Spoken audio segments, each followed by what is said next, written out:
Yo, what's good with it? It's your boy, Simon Phoenix. This is Shots Fired Podcast. What up? What up? What up? Shoot your shot. Gun Rules Finest Podcast. That's right, Shots Fired. Bang, bang.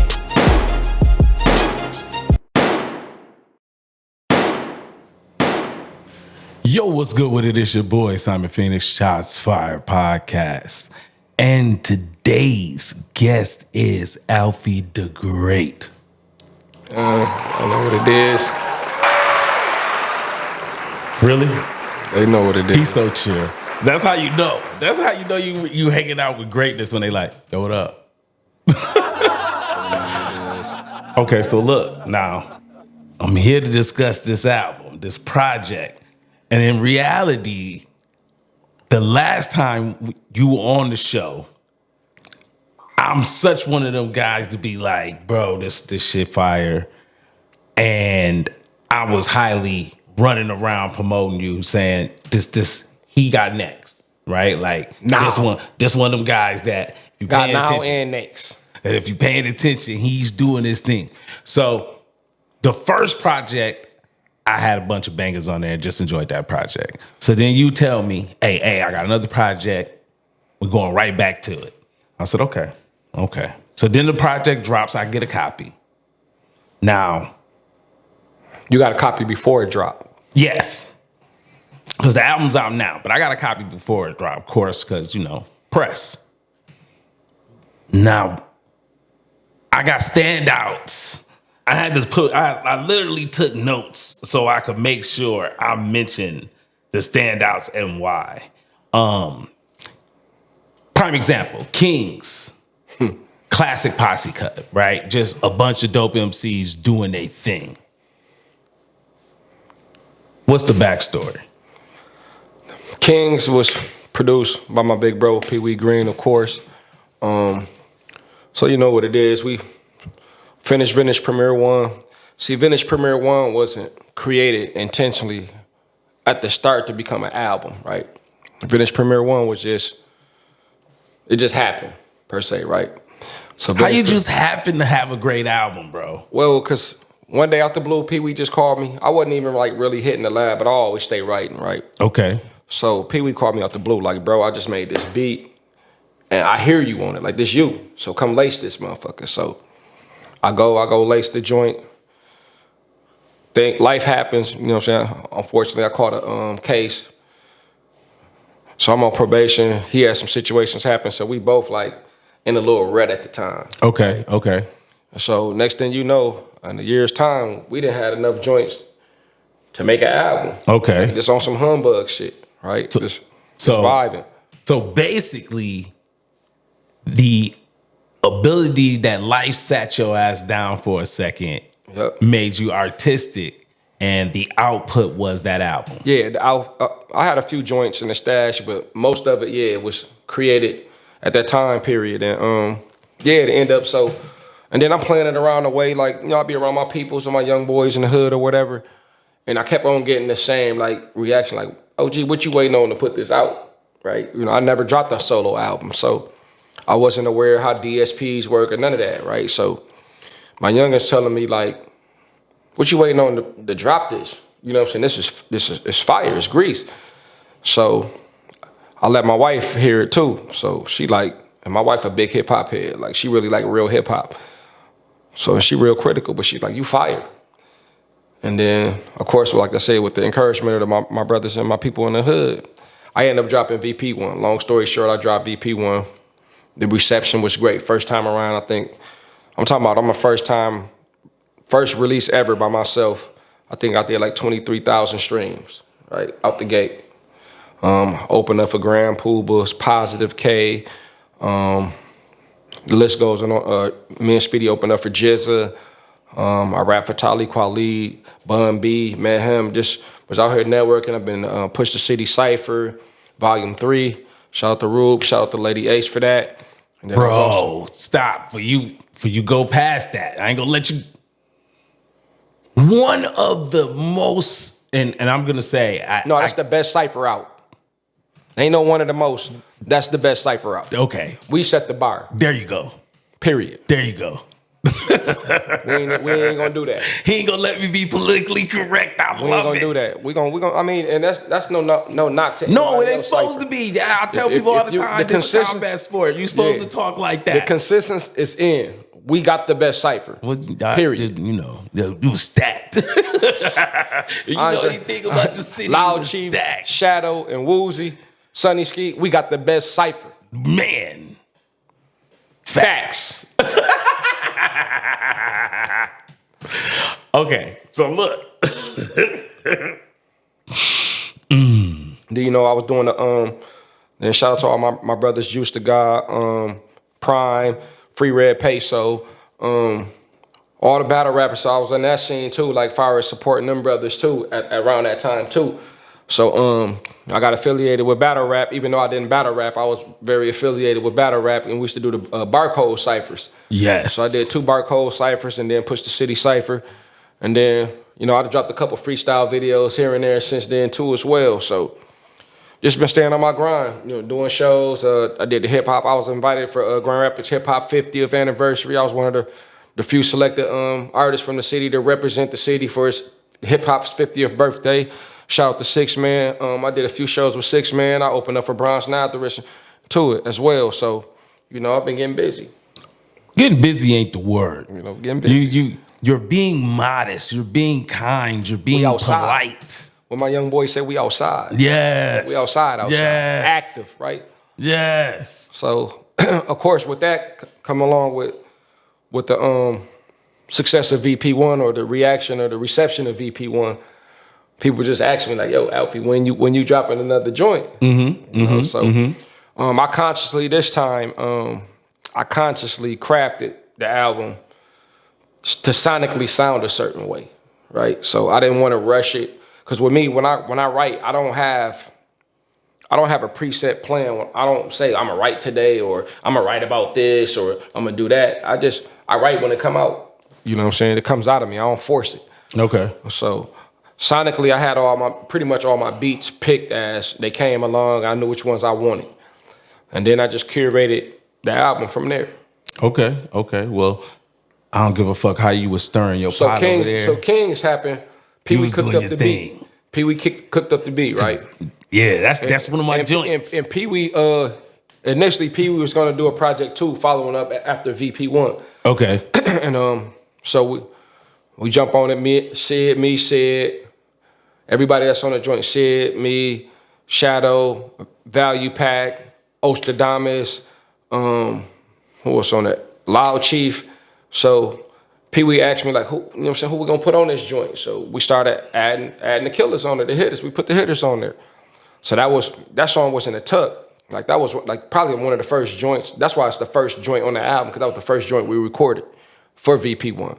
Fire. You know what I'm saying? So we did that, and then I just started the process of creating the album, and then you can go from there to whatever highlight you want. I mean, look. So, Different Clout was like the first single, correct? No, actually, to be technical, Old Head Talk. I got a video for that. Oh yeah, you do got a video for that. I got a video for Old Head Talk. You used the I used my drone. Yeah, that's what I was trying to get that out. Old Head Talk, and what else I got? Okay, yeah, I forgot that was that video. Oh, and Drummer Boy. I got a video for Drummer Boy too as well. We did that me and Speedy did that on Talk Your Shit Can, right? Snapping on there. So that's a Drummer Boy. So, but the official, to be politically correct, Different Clout was the first official single I launched for VP2. Because that was the first one for me. I seen the artwork and everything. Yeah, right. I really. So that's why. Look. You know what they say about assuming. I done fucked around and made an ass of myself. I'm glad you corrected me though, because I do remember seeing that drone video because I was highly impressed. I remember me and you talking about it. The Old Head, and then Different Clout. I mean, Drummer Boy is Speedy shot that. Shout to Speedy, guapped up Speedy. Bro shot that. We did that for the series he got called Talk Your Shit Can. Okay. So shout out to Speedy. He a fave of the show. So the legend shot that. You know what I'm saying? And then we did Different Clout. So when I knew I was pretty much finished with my album, that's when I went and shot Different Clout. And that's one of my favorite joints at the time. Oh yeah, for me, I thought, since in my mind, because I thought that was a single, I thought that was a well-picked single. You know me, I'm gonna promote you. I'm gonna fuck with you. You man, you home and I team. Actually, I did actually drop that. I dropped that as a single. The cover art's fire. You know, throwback picture. You know what I'm saying? So Different Clout was crazy. No, that's one of my joints. Like I said, I was highly impressed by that. And then you know, my boy shot that too. Jeremiah Anway shot Different Clout. Okay. Yep. Shout out to Jeremiah. Yep. Okay. So my next on my list for favorite joints is Ill One. Oh man. So what's crazy about that joint, right, was Kamal's anybody see me perform know that's my set DJ. Like, he DJs all my sets, right? You look. Yeah, anybody who watched this show that know that that's my brother in arms. Yeah. You know what I'm saying? So that's my guy too, right? So he already told me, like, bro, I got some heat for you when you ready to do your second album. So I end up picking that. He sent me a beat pack. I end up picking that.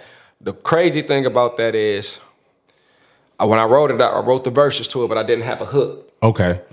So like I said, I don't like to force anything. I don't like to force nothing. So what I did was, when you hear the samples in there, I did them. I placed them in there. Okay. Like, it wasn't, Kamal just made the beat. So when you hear the intro part to it, the interlude part when it first come in, you know, I took that from Juice. If everybody don't know, you know what I'm saying? That's the Juice joint. Yeah. So when Q and them walking down the street and he wanted to enter the DJ club. Right. So I always remember when Steele told him, like, they've been everywhere, but you just local. Right. You know what I'm saying? Q said, kiss my local ass. So we get that a lot here in the city. Definitely. With people when they want to downplay our art or whatever. Y'all just local. Y'all some local niggas. So I wanted to make a point to tell these niggas kiss my local ass. Bet that. You know what I'm saying? 100% facts. Different clout. You know, the bars on there is crazy. I mean, Ill One, the bars is crazy. Oh, you spitting on there? I went crazy on there. Like you. To me, you are 100% aggressive on that song. That's why I love it. And that's why I opened up. And I was trying to peg, and I wasn't sure because I'm listening to it on YouTube, so there's no liner notes who did the production, who's on it. So I'm just going all by ear of, you know what I'm saying? Like, and I'm like, I got the project. Yeah. So Kamal did that like, joint. And that's why the opening line say, I ain't trying to be your best, just want to garner respect. Because I was going to answer the critics and the naysayers and people like, too, my age comes up a lot, right? I'm 44 years old. So? You know what I'm saying? That's what we saying. So that's the point of that opening line. Look, I can address that. Look, I can address that real easy. It's a microphone and a beat. What are you talking about? I shouldn't have to be young to spit bars. You can't. Bars is bars. Well, anything in life, right? Talent doesn't have an expiration date. No. Talent doesn't have a certain time. I mean, when you want to play in a pro sport, typically you're a certain age. But Satchel Paige was 42 years old when he was a rookie in Major League Baseball. 42 years old. So George Foreman came out of retirement at 40 and still became the heavyweight champ of the world.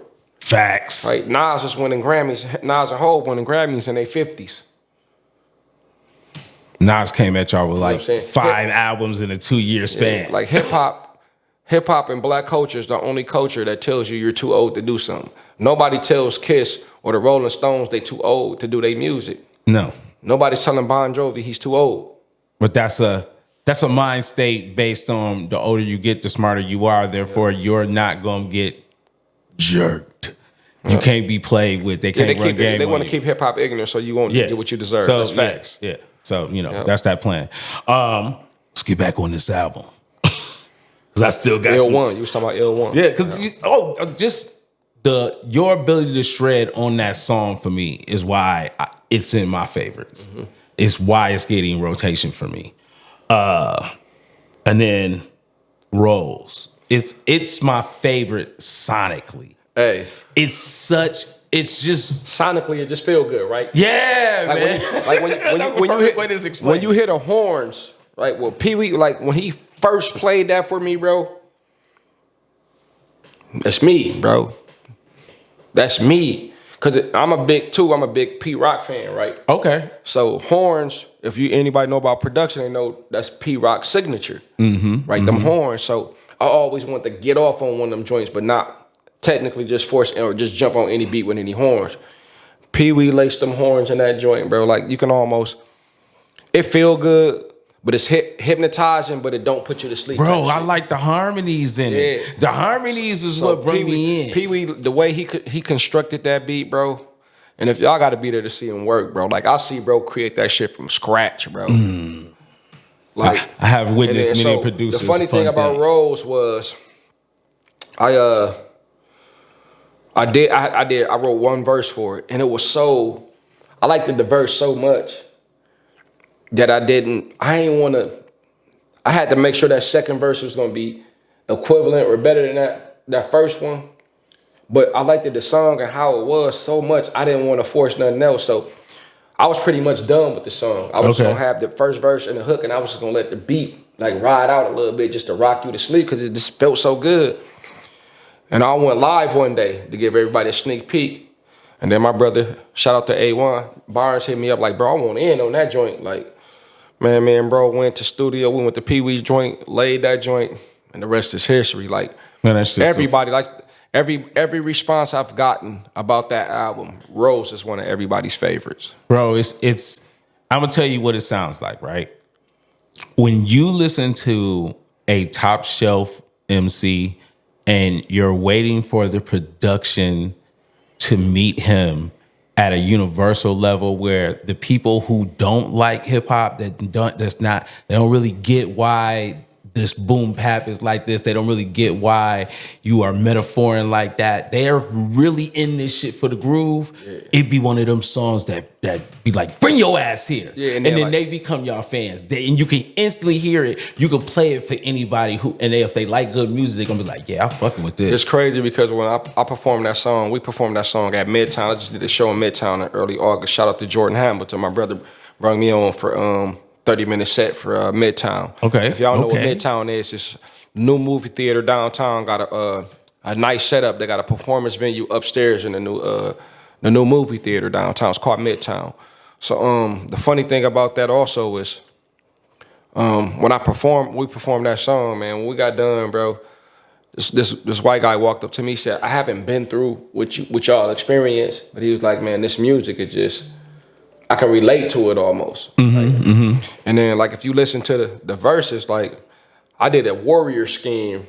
Yeah. You know what I'm saying? No, like lyrically, like I said, you are doing what MCs do. You are lyrically showing out, but the beat is the perfect vehicle for someone who is, like I said, not into boom bap to walk in and just be mesmerized by how you and that smashing into each other is just beautiful poetry. And that's why I'm like, that's the song you would play for an outsider of the culture. Rose is that song too. Like, you know how you used to get in the car, whether like you in deep thought or just a nice sunny day outside. And you want to ride too? You just throw that joint on repeat and just ride, that bro. beat is just that fire. And that's what that type of beat is. And you are the perfect compliment for it because you murdering it. Like the beat is really getting beat the fuck up, but y'all blend so beautifully it don't seem like it. I'm gonna tell you, and when I knew what it was though, so I respect certain people's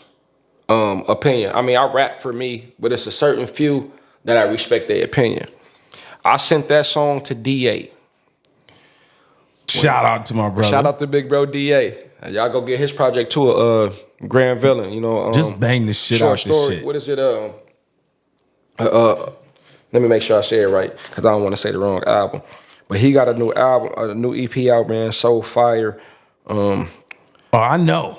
If you follow me in any way, I know I've been putting y'all on to straight fire, nothing but grease. So DA did the I got it on my joint. Hold on, let me go to my playlist because I don't want to say that. I don't want to call it the wrong album title. Okay, A Series of Short Stories by Grand Villain. Shout out to DA, right? So DA has always been one of my, like, a lot of people they look for their heroes in mainstream, right? My heroes always pretty much been in my backyard, right? Like I watched Moon Camp, I watched DA kill shit when I was coming up, right? So I know these guys' stories, so I respect the Man Child, Shadow, these guys like that, right? I've watched them put in that work when I was young, like Sid Swift from the Nappy Head Assassins. I watched these boys kill shit. So long story short, I shoot at the DA. His response, once he responded, he's like, bro, this is exactly what he said. He said, this level of rap is when you can talk shit to niggas because everybody ain't rapping like that on that level. When he said that, and anybody that know him, he's a A1 supreme lyricist. He top tier. When he said that, I knew what I had. I knew what I had. I don't know what to say because it's like talking to you is always interesting for me because to me, you're J. Cole.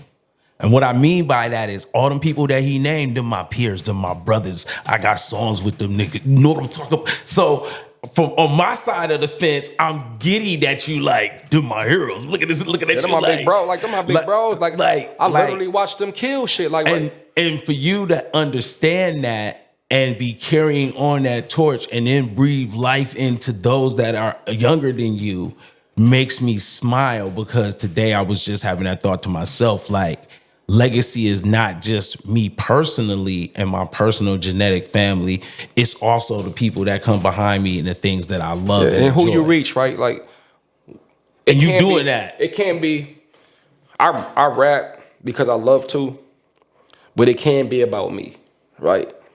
If I ain't rapping, like you said, your legacy, I need to be able to reach people with my music and inspire people. If you can't get inspiration from the people older than you and the people younger than you, I think you start to die.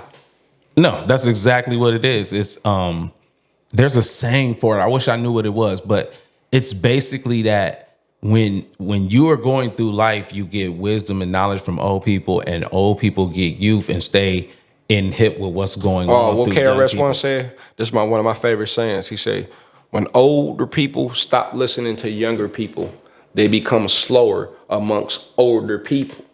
When younger people stop listening to older people, they become slower amongst younger people. It's balance, right? You can't have love without hate, right? Mm-hmm. So if you're an OG, right? I'm a young dude. You can tell me a lot of shit from experience that I haven't experienced yet. Young blood don't do certain things. This was gonna happen, right? But as a young man, I can show you things of the future and new knowledge, right? I can update your knowledge. So it's called supreme knowledge, but you need that balance. No, you 100% right. That's why I say. That's why I say I respect my young bulls. It's like I honor my vets. No, you know what I'm saying? That boy slid them bars in on us nice, didn't he, y'all? Okay, so I got probably like 4 minutes left. What is... Because I had something else I wanted to ask you, but this just turned into such a great interview that I'm going to leave some of that alone. What is the next thing up for Alfie the Great? My community work, right? I got a dream. I want to be able to, I feel like I'm not a late bloomer, but I got a late start. And it's a lot of things that I could have did when I was young. Always had the talent to, but whether it was resources or the lack of, access to certain things. So what I want to do is I want to create a lane where kids in our community, especially underprivileged kids, can have access to the things that they should have access to chase their dreams. Everybody not a basketball player. Everybody not a football player. Everybody not a dentist, a doctor, or a lawyer. Like, truth be told, our kids want to do certain things. They want to create videos. They want to be content creators. They want to be rappers. They want to be musicians. They want to be producers. Most of these kids don't have access to a $1,500 MPC. No, right? I totally understand. They don't have access to a MacBook. They don't have anybody that's teaching them how to create merch. Shout out to Orlando James and Bedrock Gang. They don't have access to stuff like this. So my dream and what's up next for me is to try to create a pathway and a place where these kids can come and do these things without having to have money. So that's what's next for me, is just continue to do community work. Just continue to bust their ass with these rhymes. Okay, that sounds like a plan to me. Sounds like you're on the right path to me. So look. What other joints you talking about? Come on. Don't stop now. I know you got some more. Nah, that's it. I'm gonna tell you because my favorite joint on there though, for real. That's it. Everything else is dope. Those are the things. Those are the songs that each one stood out for a different reason. The Hope is my favorite song on there. Very nice. And the reason why I said The Hope, because nobody's touching that type of production right now. Nobody. I took them to church. I gave them that soul. So and it closed the album out. So like The Hope is really one of my favorite. No, it was a nice way to close out the project. It was. I'm fighting myself, man. I ain't gonna lie to you. For me, it really is between like Rose sonically is my joint. I would say is probably the best song on the album. If I was forced into that conversation with somebody. But then I'm biased. I really like Kings. I like that energy. I'm from that school of hip hop, so I really. Different clout. And then man, that's why I told you these. That's what I think that's her favorite too.